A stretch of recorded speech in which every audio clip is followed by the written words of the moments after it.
नमस्कार, स्वागत है आपका सूत्रा नेटवर्क में। चलिए नजर डालते हैं आज की मुख्य खबरों पर। भारत और अमेरिका के बीच टैरिफ विवाद लंबे समय से तनाव का कारण रहा है। अमेरिका ने पहले भारतीय वस्तुओं पर 25% टैरिफ लगाया और रूस से तेल खरीदने के कारण अतिरिक्त 25% जोड़कर इसे 50% तक पहुंचा दिया। अब मुख्य आर्थिक सलाहकार वी अनंत नागेश्वरन का अनुमान है कि नवंबर तक अमेरिका 25% पेनल्टी टैरिफ हटा सकता है। अगर ऐसा होता है तो दर घटकर 25% रह जाएगी और भारत का रेसिप्रोकल टैरिफ भी 10 या 15% तक कम हो सकता है। हालांकि अभी तक इसकी आधिकारिक घोषणा नहीं हुई है। ये भारत के लिए बड़ी राहत साबित हो सकती है। घटे हुए टैरिफ से न केवल भारतीय निर्यातकों को फायदा होगा बल्कि दोनों देशों के बीच व्यापारिक रिश्ते भी बेहतर होंगे। अमेरिका और भारत की अर्थव्यवस्थाएं एक दूसरे की पूरक है, इसलिए तनाव कम होना जरूरी है। अगर ये कदम उठाया गया तो आने वाले समय में द्विपक्षीय सहयोग और मजबूत होगा।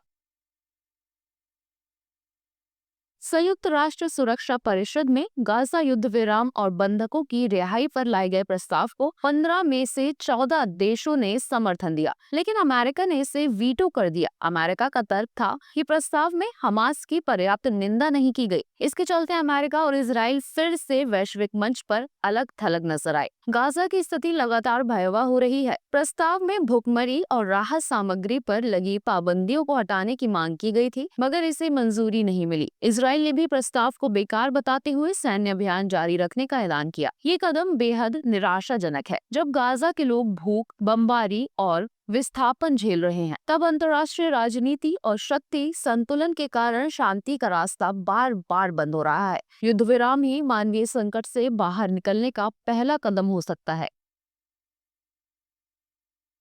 प्रवर्तन निदेशालय ने पीएसीएल घोटाले में बड़ी कार्रवाई करते हुए हरियाणा के पंचकुला में 696.21 करोड़ रुपए की प्रॉपर्टी अटैच की है। जांच एजेंसी के अनुसार पीएसीएल लिमिटेड और उसके प्रमोटर निर्मल सिंह भंगू ने फर्जी निवेश योजनाओं के जरिए लोगों से करीब 48,000 करोड़ रुपए जुटाए थे। कंपनी ने निवेशकों को जमीन और ऊंचे रिटर्न का लालच देकर पैसा लिया, जिसे बाद में प्रॉपर्टी खरीदने और कंपनियों के जरिए घुमाने में इस्तेमाल किया गया। ईडी का कहना है कि इन पैसों से 11 बड़ी प्रॉपर्टी खरीदी गई, जो विभिन्न कंपनियों जैसे DSS mega city private limited, Saramati realtors private limited, Shiv mega city project private limited और रोजेको बिल्डर्स प्राइवेट लिमिटेड के नाम पर है। अब तक कुल 2,165 करोड़ रुपए की संपत्तियां अटैच की जा चुकी हैं।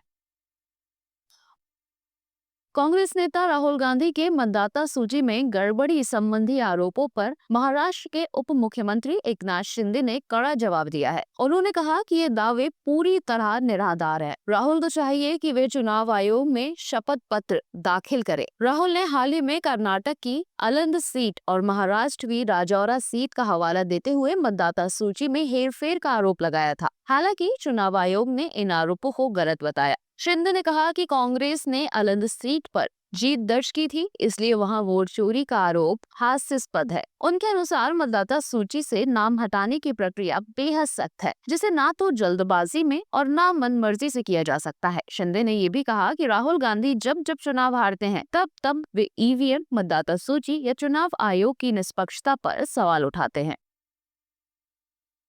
अरशद वारसी और अक्षय कुमार की जॉली एलएलबी 3 आखिरकार सिनेमा घरों में आ चुकी है। इस बार फिल्म की कहानी 2011 की भट्टा पारसौल घटना से प्रेरित है, जिसमें किसानों की जमीन छीनने और उनके संघर्ष को कोर्ट रूम ड्रामा के जरिए पेश किया गया। फिल्म की सबसे बड़ी ताकत है अक्षय कुमार और अरशद वारसी की टक्कर। दोनों के बीच कोर्ट रूम के सीन्स बेहद मजेदार और दमदार हैं। अक्षय अपनी शातिर अदाकारी और स्ट्रॉन्ग डायलॉग डिलीवरी से कई बार अरशद पर भारी पड़ते दिखते हैं। वहीं अरशद की सादगी और मासूमियत दर्शकों को जोड़ कर रखती है। सौरभ शुक्ला एक बार फिर जज की भूमिका में जान डालते हैं। सीमा बिस्वास और गजेंद्र राव की परफॉर्मेंस भी काबिले तारीफ रही। फिल्म में व्यंग्य और हास्य के साथ साथ किसानों की असली समस्याओं को भी उभारा गया है।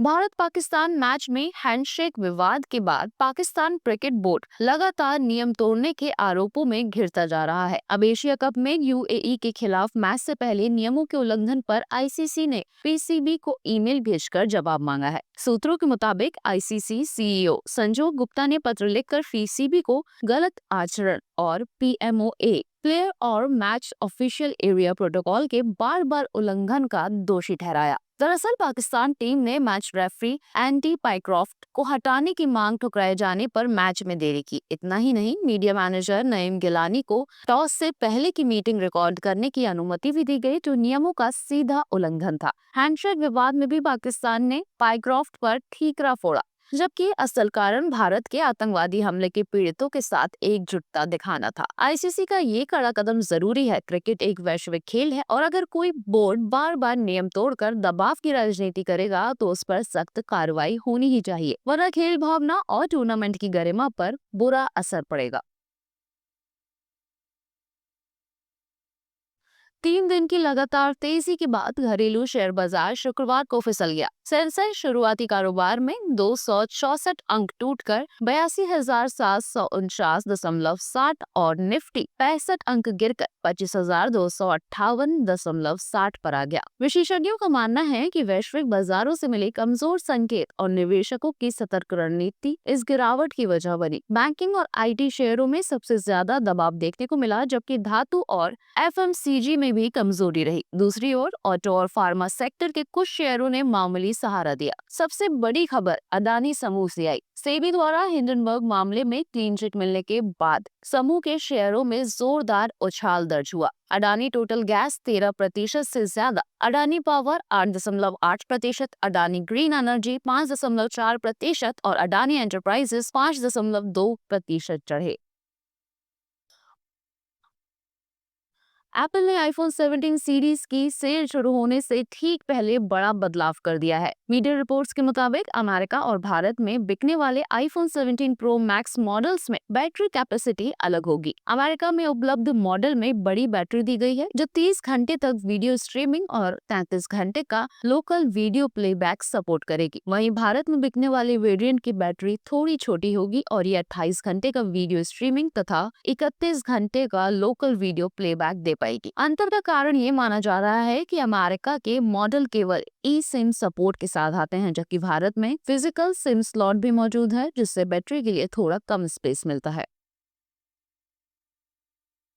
पाकिस्तान और सऊदी अरब के हालिया रक्षा समझौते के बाद ये सवाल उठ रहा है कि क्या दोनों मिलकर भारत को चुनौती दे सकते हैं। लेकिन रिपोर्ट्स के मुताबिक भारत सैन्य तकनीक और परमाणु क्षमता में कहीं आगे है। भारत के पास 15 लाख सैनिक हैं, जबकि पाकिस्तान सऊदी की संयुक्त सेना 9 लाख के आसपास है। भारत का रक्षा बजट 69 अरब डॉलर है, जो पाकिस्तान सऊदी के संयुक्त 90 अरब डॉलर से थोड़ा कम जरूर है, लेकिन भारत की घरेलू उत्पादन क्षमता और लॉजिस्टिक्स उसे निर्णायक बढ़त देती है। वायुसेना में भारत के पास 2200 विमान और 513 फाइटर जेट्स हैं, जबकि पाकिस्तान सऊदी के पास कुल 1700 विमान और 422 जेट्स हैं। नौसेना में भारत के पास 18 सबमरीन और 2 एयरक्राफ्ट कैरियर हैं, जबकि उनके पास ना एयरक्राफ्ट कैरियर है, ना समुद्र से परमाणु हथियार दागने की क्षमता। प्रसिद्ध भविष्यवक्ता बाबा वेंगा की 2026 को लेकर भविष्यवाणी चर्चा में है। रिपोर्ट्स के अनुसार इस साल तीसरा विश्व युद्ध छिड़ सकता है, जो खासकर पश्चिमी देशों को प्रभावित करेगा, और इसके बाद रूस के राष्ट्रपति व्लादिमीर पुतिन दुनिया के स्वामी बन सकते हैं। वेंगा ने प्राकृतिक आपदाओं, भूकंप, ज्वालामुखी विस्फोट और जलवायु परिवर्तन से धरती का 7 से 8% हिस्सा प्रभावित होने की बात कही थी। उन्होंने ये भी भविष्यवाणी की थी कि 2026 में आर्टिफिशियल इंटेलिजेंस तेजी से जीवन पर हावी होगा और नवंबर तक एलियन से पहला संपर्क संभव होगा। दृष्टिहीन वेंगा ने अपने जीवन में हजारों भविष्यवाणियां की थी, जिनमें कई सच साबित हुई हैं। उत्तराखंड में प्राकृतिक आपदाओं का कहर लगातार जारी है। सबसे चिंता की बात यह है कि अधिकांश घटनाएं देर रात या तड़के हो रही हैं, जब लोग सो रहे होते हैं और संभलने का मौका नहीं मिल पाता। 6 अगस्त को पौड़ी में सुबह 5 बजे आपदा आई। 24 अगस्त को थराली में रात 1 बजे बादल फटा और 15 सितंबर को 1:30 बजे रात देहरादून में अतिवृष्टि शुरू हुई, जो सुबह तक चली। इन घटनाओं में अब तक 100 से ज्यादा लोगों की मौत हो चुकी है। ताजा आंकड़ों के अनुसार 15 सितंबर की देहरादून आपदा में 26 लोगों की जान गई और 13 अब भी लापता हैं। वहीं 18 सितंबर को चमोली के नंदान नगर में रात 2 बजे बादल फटने से भारी नुकसान हुआ। मौसम वैज्ञानिकों का कहना है कि देर रात और सुबह का समय अतिवृष्टि के लिए सबसे अनुकूल है, क्योंकि इस दौरान कूलिंग ज्यादा होती है और लो प्रेशर सिस्टम से बारिश की तीव्रता बढ़ जाती है।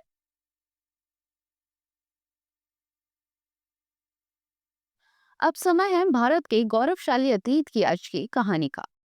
नीमराना स्टेपवेल लाखों चांदी के सिक्कों से बनी राजस्थान की अनोखी बावड़ी। अलवर की नीमराना बावड़ी भारत की प्राचीन जल संरक्षण कला और राजपूत वास्तुकला का अद्भुत उदाहरण है। इसका निर्माण राजा मान सिंह ने 1740 विक्रम संवत में कराया था। अकाल के समय ये बावड़ी पानी का मुख्य स्रोत बनती थी और लोगों की प्यास बुझाती थी। कहा जाता है कि इसके निर्माण में 1,25,000 चांदी के सिक्के खर्च हुए थे, जो उस दौर में भारी रकम थी। ये बावड़ी 9 मंजिला है और सतह से करीब 250 फीट गहरी है। इसमें लगभग 150 पत्थर की सीढ़ियां हैं और इसे राजस्थान की दूसरी सबसे बड़ी बावड़ी माना जाता है। गहराई की वजह से इसे पाताल तोड़ बावड़ी भी कहा जाता है। नीचे उतरने पर तापमान घट जाता है, इसलिए ये कभी राजाओं रानियों की ग्रीष्मकालीन विश्राम स्थली थी। कहा जाता है कि यहाँ से नीमराना किले तक एक गुप्त सुरंग भी जाती थी। आज ये बावड़ी राष्ट्रीय महत्व के स्मारकों में शामिल है और अपने शानदार डिजाइन से पर्यटकों को आकर्षित करती है।